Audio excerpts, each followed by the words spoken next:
moments of the little match girl's life were spent in the warmth and the glow of her dreams. Thus begins the end of our Christmas tale. Hans Christian Andersen, Copenhagen, Denmark, the year of our Lord, 1847. Hans, my boy, that's one of my favorites. Yes, indeed it is.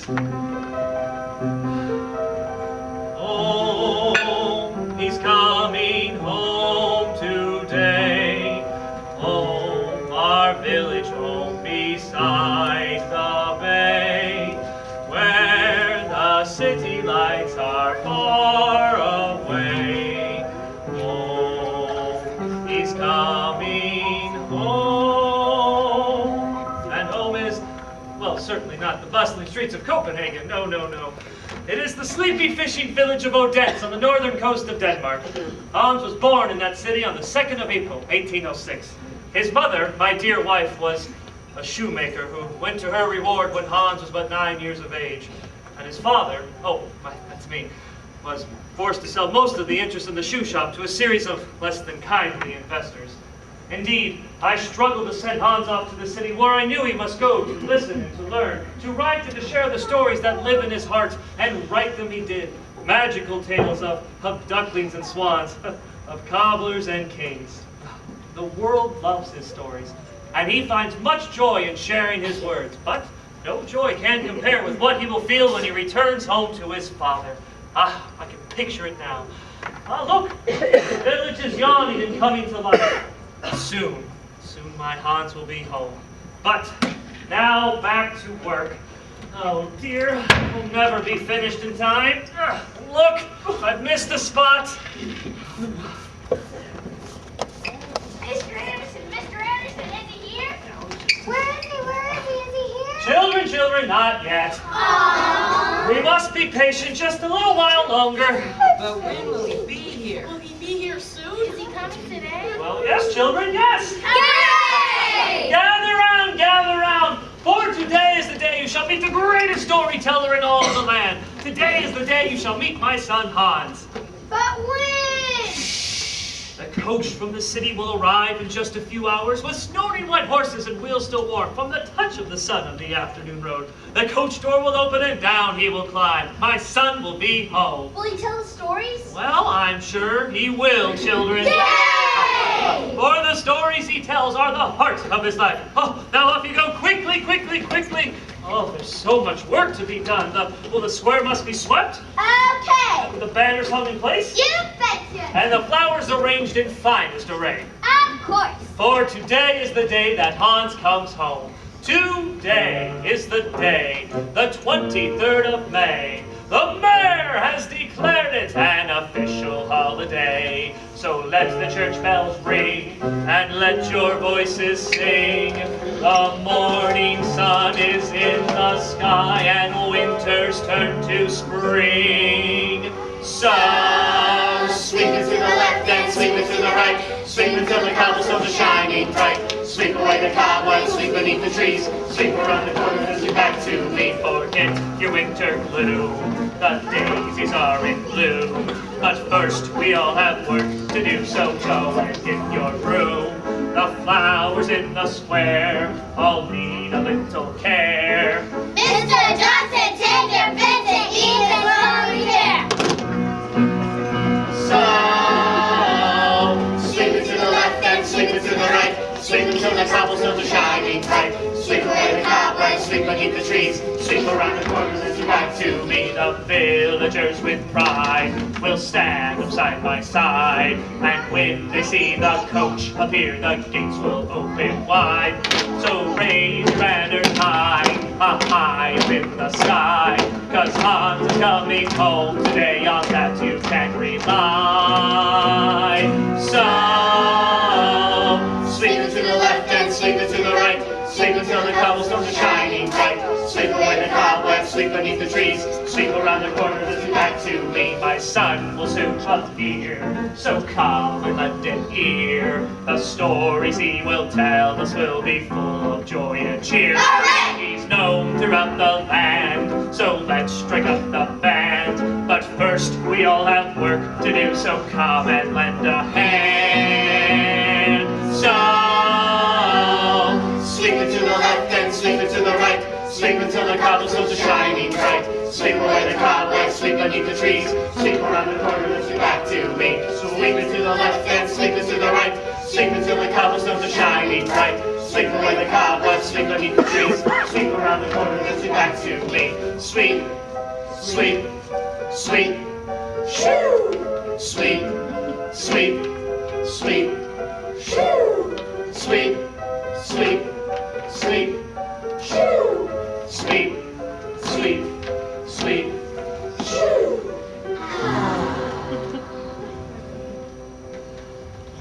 Ah, yes, indeed, the village square is sparkling clean and ready for Hans and all of our other guests as well. Hooray!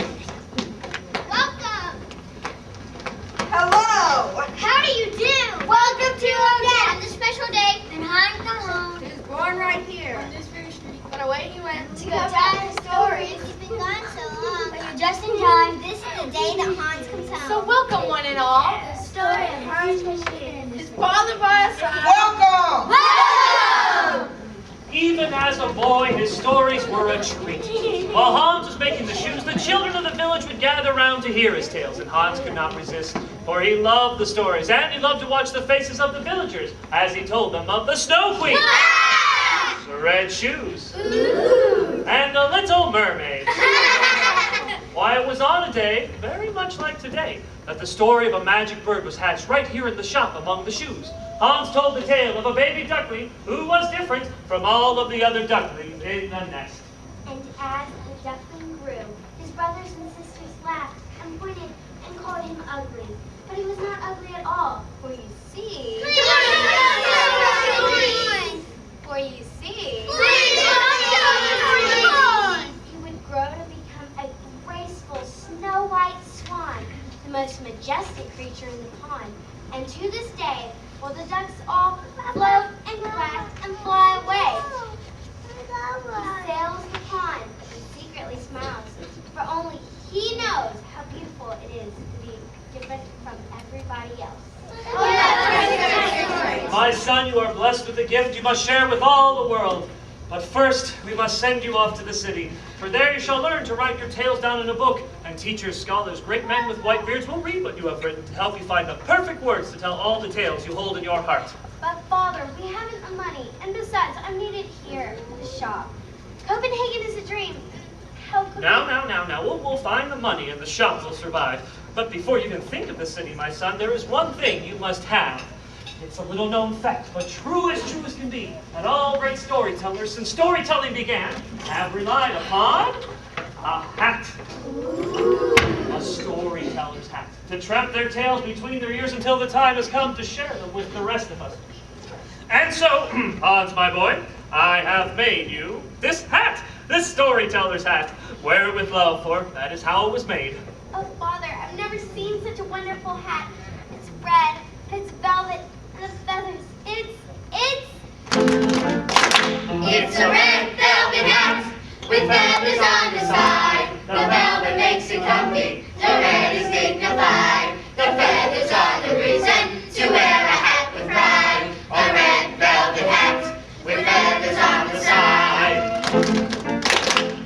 We say that you look handsome. We say that you look good. We ought to say it louder. We really think we should. I'll go and sing your praises throughout the neighborhood, or paint a picture of your hat, I really think I could. It's a red velvet hat with feathers on the side. The velvet makes it comfy, the red is dignified. The feathers are the reason to wear a hat with pride. A red velvet hat with feathers on the side.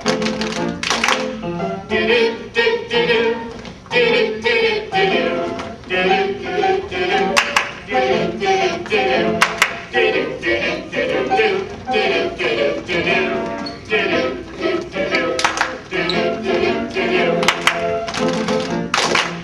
You wear it in the city, you wear it in the park, you wear it in the morning, you wear it after dark. You wear it to the races or maybe for a lark. You watch the people gather round and hear them all remark. It's a red velvet hat with feathers on the side. The velvet makes it comfy. The red is dignified. The feathers are the reason to wear a hat with pride. A red velvet hat with feathers on the side. Now we will see the mayor, and she will say, Oh my, I hope that hat upon your head is something I can buy. but I will tell the mayor her wish we must deny. This hat will stay upon my head until the day I die. Hooray! It's a Red velvet hat with feathers on the side. The velvet makes it comfy. The red is dignified. The feathers are the reason to wear a hat with pride. A red velvet hat with feathers on the side. A red velvet hat with feathers on the side. Oh yeah!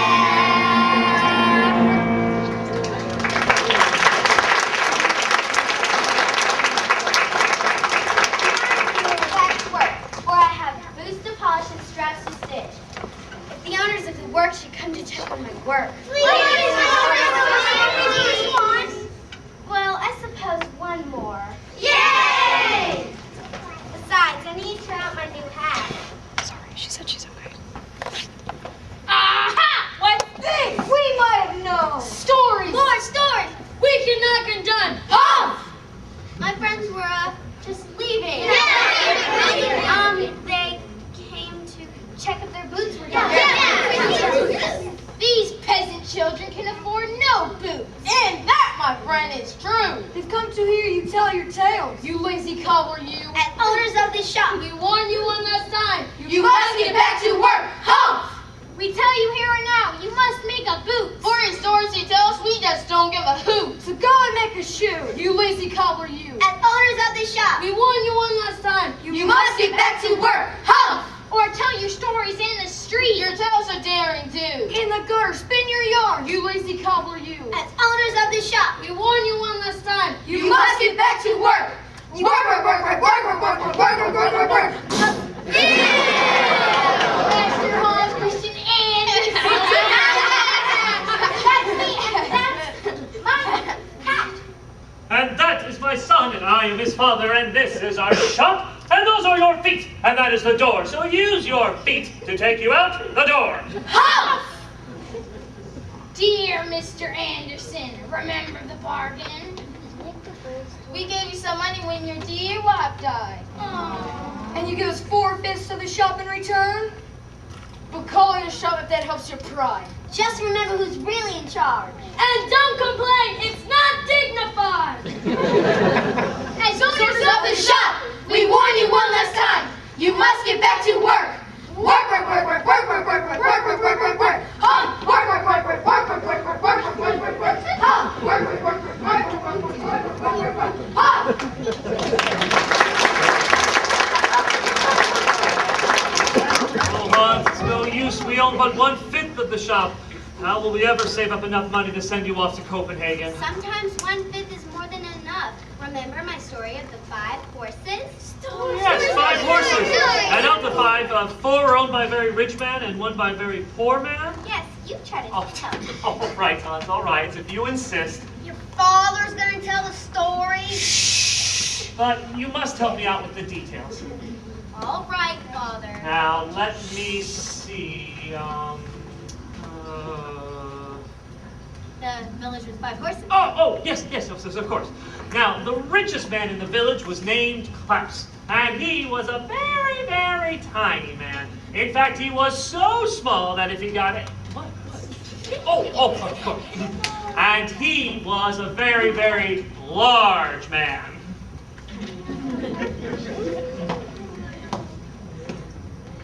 Get lost, small fry! Is that right, Hans? Yes, father, that's right. Thank you. He was a very, very large man who owned 4 of the 5 horses in the village. And his horses were weak and feeble and very, very old. In fact, they were so old that if they got... What? And they were great, strong steeds, young and full of life.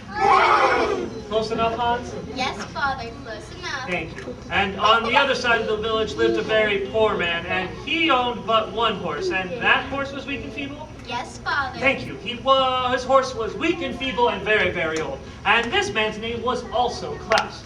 Now, a little village with two Klauses can be very confusing. So the people of the village began to call the wealthy Klaus Great Klaus! and they called the poor Klaus Little Klaus! And it was in that way that they kept them apart. And then they went off and... And then they went across... Oh, dear Hans, I'm stuck already. Shall I help you, Father? Yes, indeed, indeed. Oh, yes, I have it now. Yes. But while I practice this tale, why don't you and your friends head off to the kitchen? For there you may find a few tasty cakes to go with. Now, Great Klaus and Little Klaus own the only horses in the village. So, they made an arrangement. And that's how it shall be. You and your weak-old horse shall work for me from dawn to dusk all week long and once a week on Sunday. Then I shall lend you 4 of my great steeds to plow your field. Do you agree? Yes, Great Klaus. I agree. And so, all week Little Klaus would plow the fields with the 5 horses. And as he plowed them, one would hear him say, Giddy up, my 5 horses. Stop! You must not say that. Only one horse belongs to you, the other 4 are mine. Right! Giddy up, my 5 horses. Stop! Now I will tell you not to say that again, for if you do, I shall hit your horse on the head with a hammer, and she will drop dead. Yes, Great Klaus, I will not say it again. and he didn't say it. Until, one day as he was plowing the fields, a group of people walked by, and they said, Good day! and Little Klaus replied, Good day. Giddy up, my 5 horses. Stop! I'll get in your horses for you. So Great Klaus took a hammer, and he struck the weak and feeble horse on the head, and she fell dead. And as Great Klaus sent his 4 horses back to the barn, he heard Little Klaus weeping and crying. Oh, now I have no horses at all. What shall I do? What shall I do? Whoop! But after a while, Little Klaus skinned the dead horse.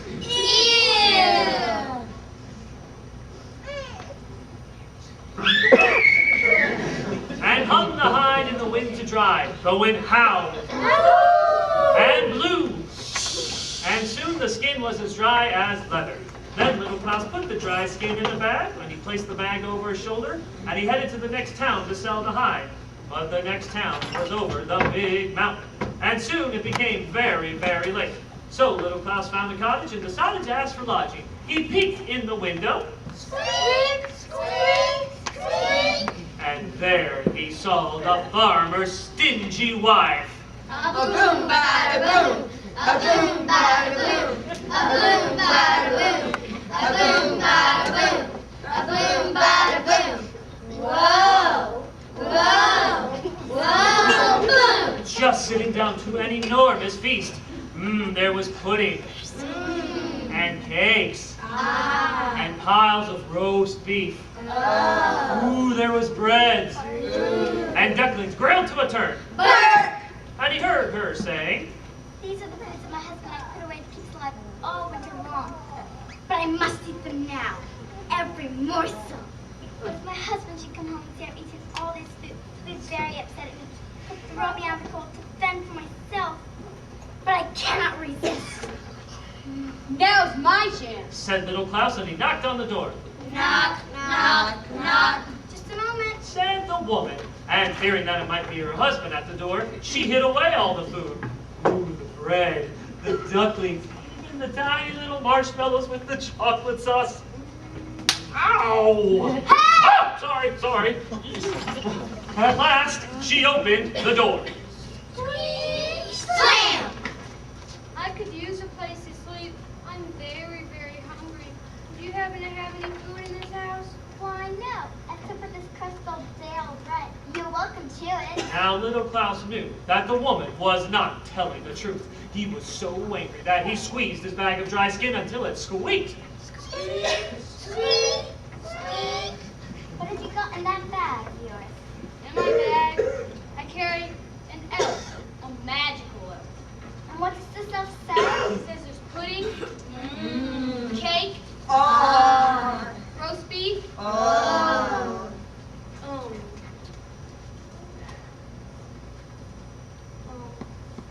And there was also breads at the feast. breads, and duckling grilled to a churn. Can this elf always find food that's hidden? Why, yes, always. Then I shall give you this great bag of money for that bag of cup. It's a bargain.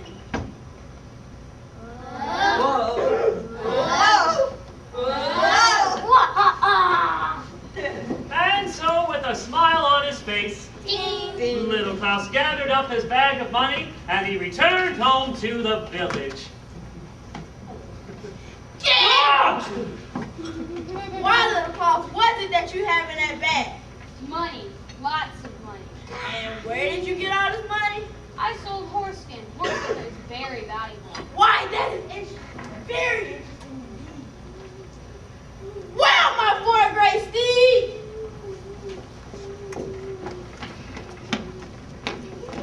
I have a surprise for you, my four-footed friend. Take that, and that, and that, and that. Now I shall take your skin, which is much more valuable to me than you were ever alive. Ew. Now I shall sell your skin to the shoemaker. Oh, shoemaker, where are you? What can we do for you? I want to sell you these 4 horse hides. They are the finest money can buy. These are some pretty good hides. What price for these hides? I'll sell them to you for a bargain. A bushel of money for each. Why, you must think we're fools. Well, you're making a sport of us. We shall beat you with them. We shall chase you out of town. Cheater, cheater, cheater, cheater, cheater, cheater, cheater. Why, Little Claus, come here. Get into this bag at once, for which I am so angry that I am going to throw you into the bottom of the sea and let you sink to the bottom. Whatever you say. Now, come along. On second thought, this has been a tiresome day. I shall go and take myself a little nap. Don't you go anywhere. All right.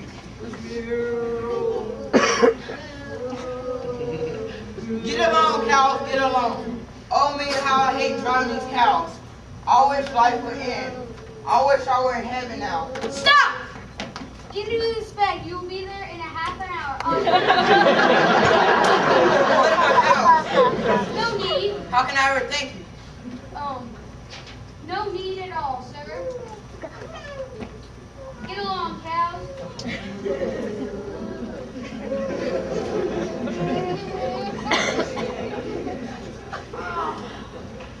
Now, come on, Little Claus.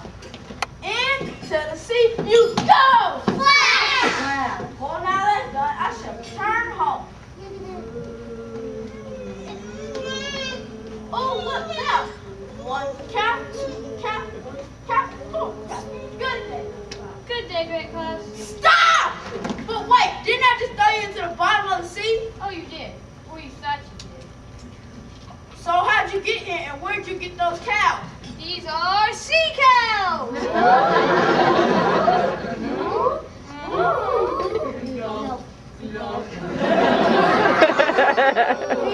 Let's go collect from you. Water. So are you telling me that if I go to the bottom of the sea, I will find sea cows? Oh, yes, indeed. But you must call this bad. Sea cows are easily scared. Thank you, Little Clown. But remember, if I do not find any sea cows down there, I shall give you a good thrashing. You shall? I shall. Then maybe we should put this large, very bottom with the finest sea cows. Thank you, Little Clown. You're too good to me, my friend. Into the sea I go! Get along, little cows. And into the sea went Great Klaus, where he sank to the bottom and was never heard from again. So Little Klaus, who started out with only 1/5, was the winner in the end. Patience and cleverness persevere. Perhaps the 1/5 of the shop we own is more valuable than we think. I like this story, Hans. I like it too, and you'll remember it next time. I shall go and find a tree to sit under and write this down in proper fashion. Good for you. Now off you go, off you go. And he did write it down. And today the story of Great Klaus and Little Klaus can be found in book after book, where it's become one of the magical tales of Hans Christian Andersen. And to think that soon my son shall arrive home at last. I wonder where he is now. Perhaps at the coach stop, where the weary passengers rest underneath the great oak tree in the garden of the king's summer castle. Hans is probably walking, stretching off the miles of the coach, while the horses are being watered and fed. Perhaps he'll come across a child, a lonely little girl, like this one, and he'll tell her a story to put a smile on her face. Well, perhaps I can do the same. Hello? Hello, Well, and who might you be? my name is Ida. Well, how do you do, Ida? How do you do? Well, Ida, you are so quiet and you seem so sad. Why the long face on such a beautiful day? Perhaps you are lonely? Well, now you must have some friends. Well, what of the young prince? He's about your age. Oh, I'm not allowed to speak to the prince. My mother is maid who cleans the castle floors, and my father polishes the royal coach. I am not worthy to speak to the son of the king himself, but somehow I think he is as lonely as I am. Well, what makes you say that, little Ida?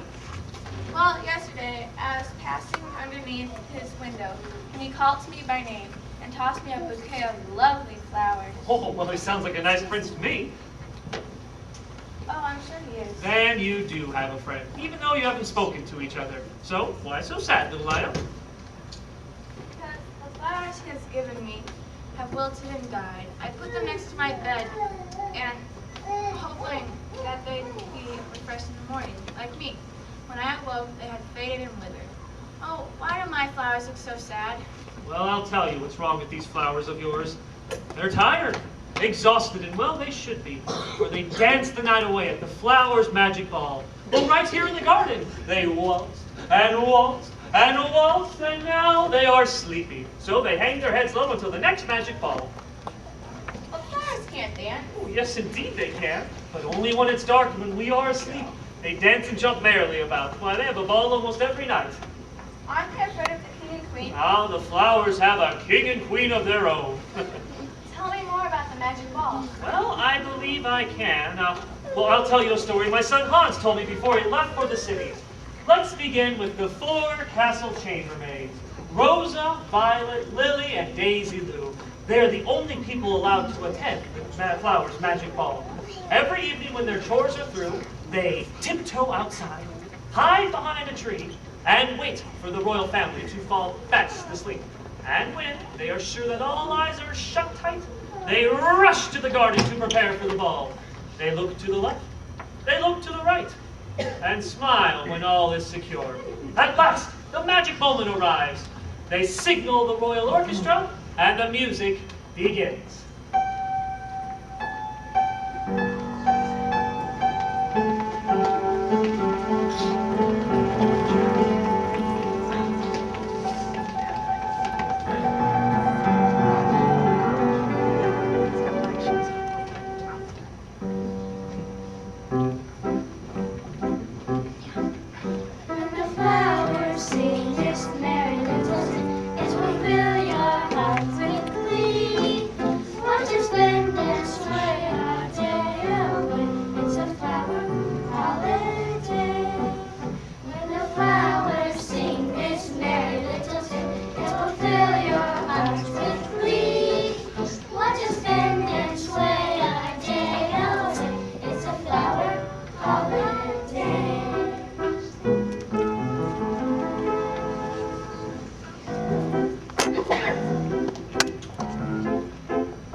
Ida, did you like the story of the Flowers' Magic Ball? Oh, it was a lovely story, but still only a story.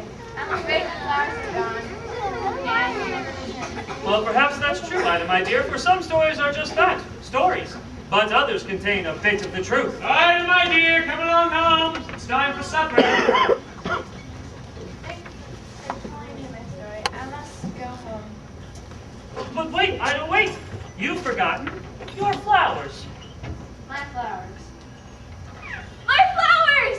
Alive again and smiling just for you. So you see, Ida, you won't always be lonely, for the world is full of magic. Now, off you go. Thank you, once again.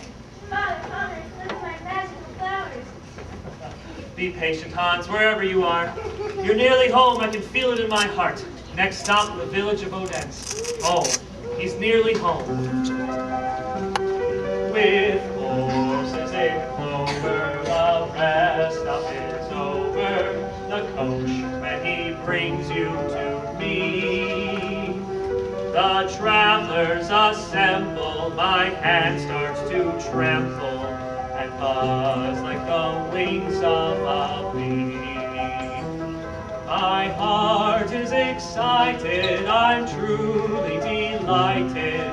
He's just a few hours away. My son is returning, I find that I'm yearning for life in our own yesterday. Oh, he's coming home today. Home, our village home beside the bay, where the city lights are far away. Home, he's coming home. The faces he sees so familiar to me, all the neighbors that he used to know, the stories he shared with people who cared, who lived in his life long ago. Through summers and falls, the friends he recalls still shines in his memory so clear. But the face that he sees that is certain to please is the face of his own father dear. Oh, he's coming home today. Home, our village home beside the bay. How it warms my lonely heart to say, home, he's coming home. So the swallow set the tiny girl, no bigger than your thumb, onto the petals of the flower and flew away, knowing that his little friend would be happy at last. But what was her name? Yeah, Hans, what was the little girl's name? Her name was Thumbelina. Cobbler, oh cobbler, open your door. Show us the shoes in your little store. Our master approaches With money galore. Oh, now's the chance to make a sale. Yes, my friends, how may we be of service to your elegance? Many pennies the name, farms with tea, many penny the third. Now look at my feet. Shoes, I must have shoes, the finest in the store. This wretched pair upon my feet is worn out. But sir, they look so fresh and new. Perhaps a nice coat of wax. Nonsense! I've had them since this morning. They're bustles. I must see your finest wares. Whatever you say, but the customer's king. For your finicky fever, just for this. A pair of goose boots with feathers on the top. Perfect indeed. For the likes of peasants such as these. Now show me a shoe to match my style and grace. Oh, yes, of course. Silver heels, lined with silk, and diamonds on the tip. They're just the sort of thing. Do grace my servant's toes, but not for feet like these. Oh, there's nothing here to suit my tastes. Your wares aren't good enough for me. Boots make a man, my friend. A fact that only those with taste can see. Perhaps the shop across the lane? Only those with taste can see. Wait, sir, please. We've just the shoes to suit your noble needs. They're only seen by those with refined taste such as yours. I'll go and fetch them right away. My friends will keep you company till then. Hi! Hey, Minnie Penny, where'd you get the coat? What, this old rag? I wish I had a coat like that. Oh, don't touch the trim, little girl. Your fingers might be soiled. Oh. Bet a coat like that costs lots of money. Well, I should hope so. You must be rich. Well, of course I'm rich. Isn't everyone? No! Oh. I wish I was rich. I wish I had a lot of money. Oh, what beggars, orphans, children all. Money isn't everything. No! It's the only thing. I just love my money, honey, love it all the time. Quarter penny, half a dollar, nickel or a dime. Being broke is boring, empty pockets are a crime. I just love my money, honey, love it all the time. Let me tell you about it. Money in the morning, what a way to wake up right. Noontime money, money when the sun is shining bright. Counting all my money is my afternoon delight. Evening money, Money! In the middle of the night. Sing it with me. I just love my money, honey, love it all the time. Quarter penny, half a dollar, nickel or a dime. Being broke is boring, empty pockets are a crime. I just love my money, honey, love it all the time. Yeah!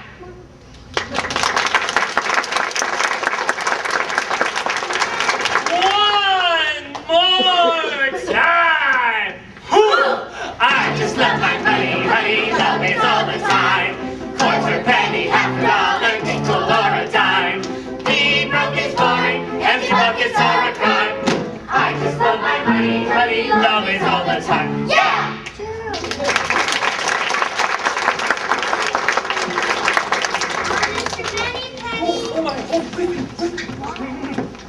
I've just the shoes to suit your noble needs. Well, let me see them quickly now, quickly. I must see them at once. Only those with the finest taste and the magical clogs, where they are invisible to the peasant's eye. Why so quiet, sir? Well, that is, I'm speechless with admiration. I mean, certainly a man of my taste can see the wondrous quality of the boots before me. Their beauty is unique. They're just the boots I'm after. Yes, it is perfect from toe to heel. Yes. I'll help you try. Oh, no. I shall take them in the box lest I should soil them in the streets. Yes. A bag of gold is yours, my friend, for no one can replace these wondrous shoes. From this day on, my cobbler friend, you and you alone shall make my shoes. And when chance my royal friends look at this magnificent pair, they too shall demand your services. And now to the tailor I go. I must have pants to match these guys. Goodbye.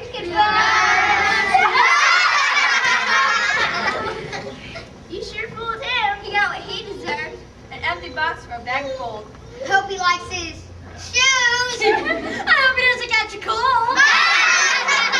What a vain and foolish man. But not the vainest. No. And not the most foolish. No. I can think of someone far more vain and foolish than old Benny Penny. Come along, and I shall tell you a story of a most foolish. Story! One of my favorites.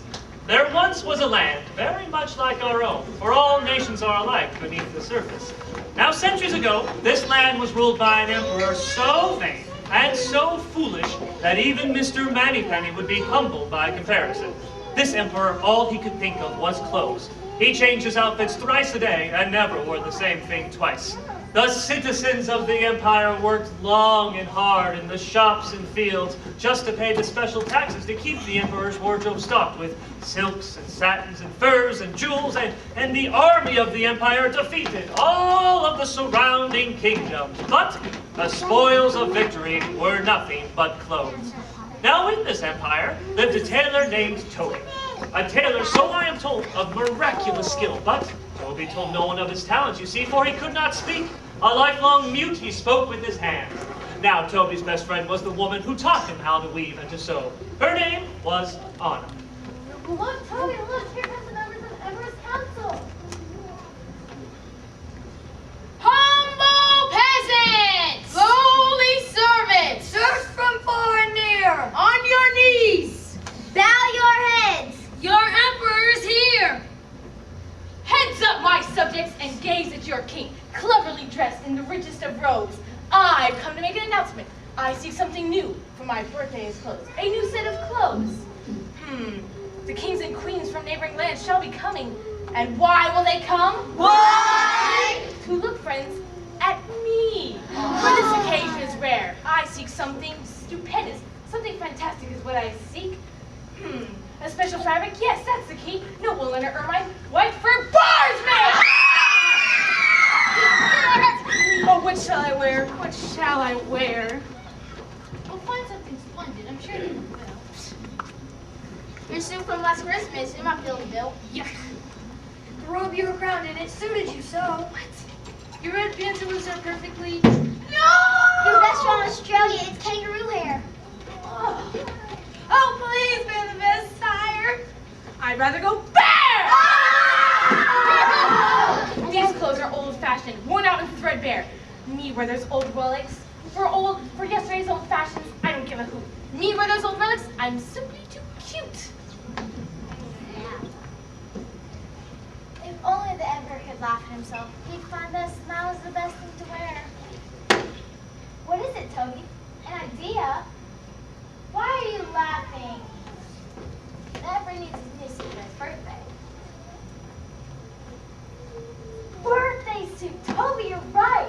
The emperor is so vain, this trick may work. Off you go, Toby, to go distract the members of the Everest Council, while I speak to the emperor alone. I love myself. I think I'm grand. When I'm alone, I hold my head.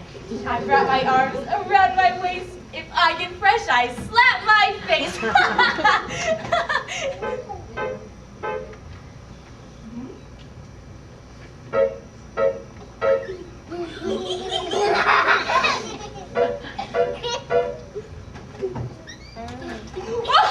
What's this? A spy from the tailor of some other king? Oh no, sire, I'm not a spy. What then? Why do you sneak up on me? Sorry for my intrusion, sire, but I'm a weaver of magical cloth. A cloth that tests wisdom and taste. For you'll see, your highness, the garments I make can only be seen by those who are wise and tasteful indeed. So, only those of great taste, like myself and my subjects, can see the fine garments. After all, my subjects have looked so fine and handsome. Surely my elegance would rub off on them? Yes, that's right. Tell me more of this wonderful cloth. Sire, your fabric shall be perfect indeed. And what will you need to weave such a magical cloth? A bushel of gold threads, I presume. Of course. And a handful of finely cut jewels. 500 diamonds will do for a start. A mere 100 pearls. 70 emeralds and rubies. 55 garnets. 12 amethysts. Half a dozen sapphires, and one small moonstone will do just the trick. That's the exact number of jewels in the crown treasury. What a coincidence. Now, what of your fee? Oh, no fee for you, sire. What? A birthday gift for me? Surely you jest. Oh, I don't jest, and my name is not Shirley. Shall I begin? On my birthday suit, get started at once. And now, when can you complete this miracle of weaving? Just in time for the royal parade. Ooh, I'm delighted. And now I must go back to the castle to anticipate properly for my new set of clothes. And you must begin weaving. Now, goodbye, my noble friend. You brought me great joy. And now, I'm off. Toby, you're back. Along with the Emperor's Council. Hey, Paul, you here? We're here to check on the progress of the Emperor's us new clothes. We won't be abolished. We hate to impose. Just tell us the wardrobe completion is near. For the birthday parade. It's about to appear. The garments you see are here in this box, all finished and folded and ready to go. They're finished? Already? The wardrobe is done? It can't be. Unheard of. Why, you've just begun. We work quickly. It's true. That's fine. Oh, that's good. Yes, that's all very well. Wondrous. Stupendous. I think it's, swell. Huh? Oh. Here is the magical cloth that only ones with taste can see. Notice the intricate pattern of stars. Stars? Do you see stars? Oh, yes, stars. Tell me, what do you like the best? I especially like the Border? Yeah. It's truly Magnificent. Yes. Such a rich shade of Purple. you bet. Interesting. Gold. Yep. All trimmed in pearls. Yeah, that's it. It's hard to. Believe, I know, because ever said if you can't see it, it's off of your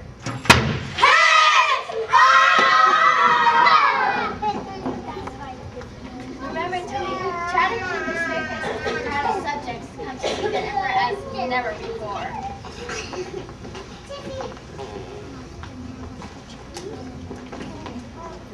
Ladies and gentlemen, citizens all, prepare for His Highness so stalwart and tall, So straighten your feather. and polish your boots For here comes the emperor. in his birthday suit.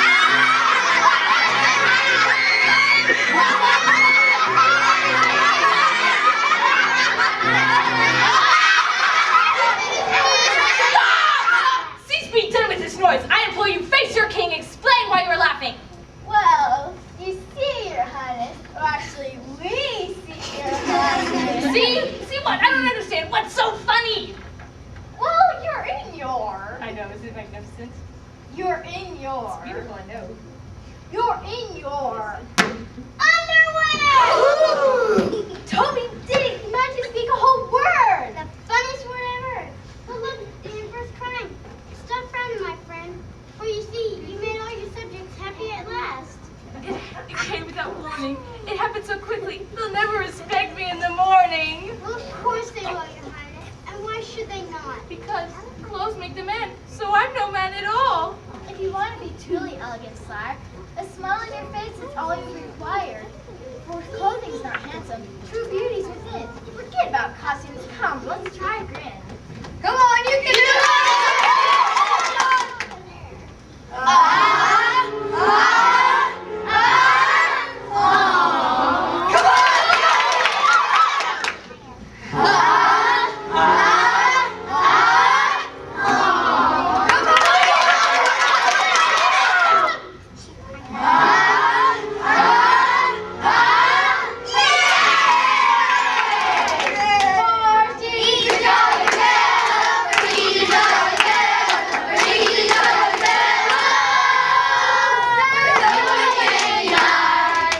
And from this day to that, ever ruled with the plainest of hands, the plainest of clothes, and always with a smile on his face.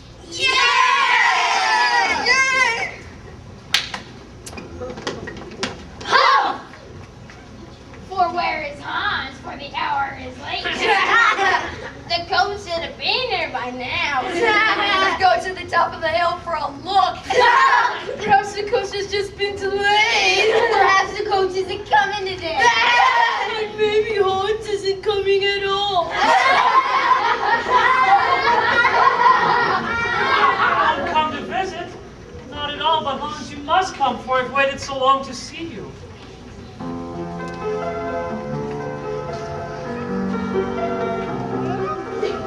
I've had slow tomorrows filled with sorrows and with cares. My friends have made me feel that hopes are real as lives we share. Oh, Hans, if you don't come home this year, then maybe next year. Oh, I can wait. I have all my friends and all my memories who make me glad when I'm with them, bad when I miss them, sad. that I'm alone. But Father, you're not alone. Hans, my boy, you're finally home! Yes, Father, I'm finally home. Home, you're finally home today. Home, our village home beside the bay. How I wish that you were home to stay. Home, you're finally home. My dear friends of Odense, I am happy, oh so very happy, to introduce you to a very special guest. Hans Christian Andersen! Oh, yes, that's right, but how did you know? The red velvet hat! Of course, he's wearing his hat, and it's a very special hat. It's a red velvet hat with feathers on the side. The velvet makes it comfy, the red is dignified. The feathers are the reason to wear a hat with pride. A red velvet hat with feathers on the side. It's a red velvet hat with feathers on the side. The velvet makes it comfy, the red is dignified. And now we told our story, at least we really tried. Of Hans Christian Andersen, his father by his side. Of Hans Christian Andersen, his father by his side. Oh, yeah!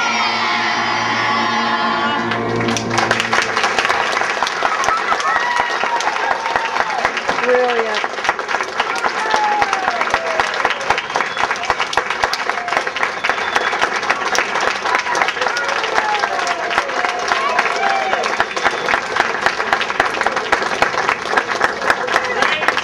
Thank you so much for that great reception. We have a couple of thank yous to make. In order to do that, here's the other half of this tour team, Aaron Robertson.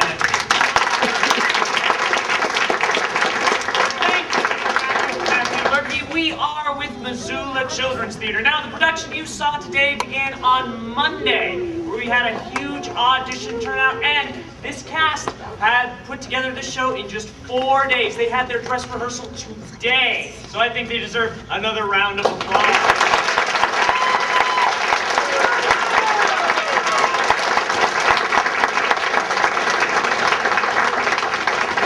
Missoula Children's Theater tours to all 50 states and 17 countries, providing this opportunity to over 60,000 children every year. However, the production you saw would not be possible without some very special people that you did not see on stage, and we would like to take a moment to acknowledge them. First of all, our wonderful assistant directors, Austin and Dee Dee.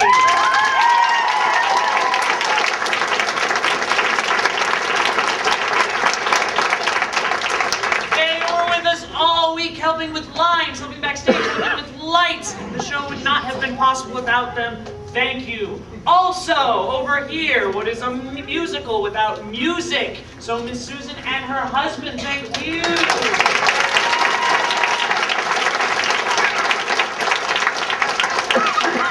We would like to also thank the staff over at the Youth Center, especially Miss Cora Davis, Miss Janet Peppers, who are backstage.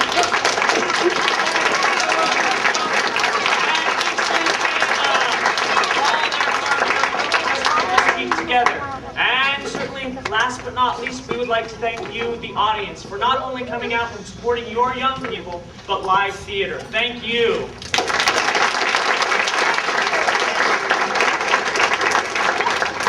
Oh, yes, and Miss JR for all of her work this week. Thank you.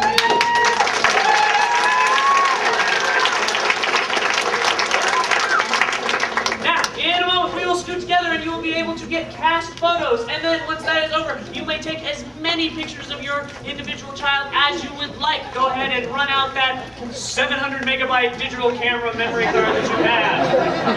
All the pictures you would like. But before we do that, we have some very, very special announcements. First of all, if you would like to learn more about Missoula Children's Theater, there is a website on your program. And if you are interested in learning more, that is there. There is also a documentary being put together. It's its last stages of the Missoula Children's Theater Experience. If you would like to see a trailer for that or learn more about it, that is at www.thelittleredtruck.com. And that's very, very exciting. Matt and I sadly are not in it.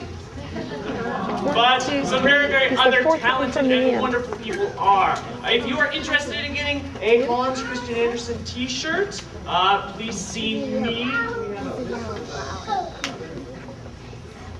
Yeah, and unfortunately we were out of the older sizes for the adult large and adult XL. However, if you would like to leave your name, we will try to make a list and send some of those to the youth center, and you can pick those up. So if you're interested in that, please come see me.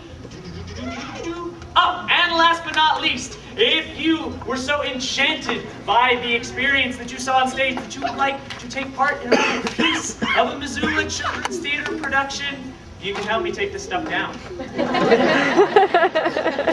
Matt will be over here collecting costumes, and while that is happening, any help taking the set down would be greatly appreciated. And now, the moment you have all been waiting for, cast scoot together.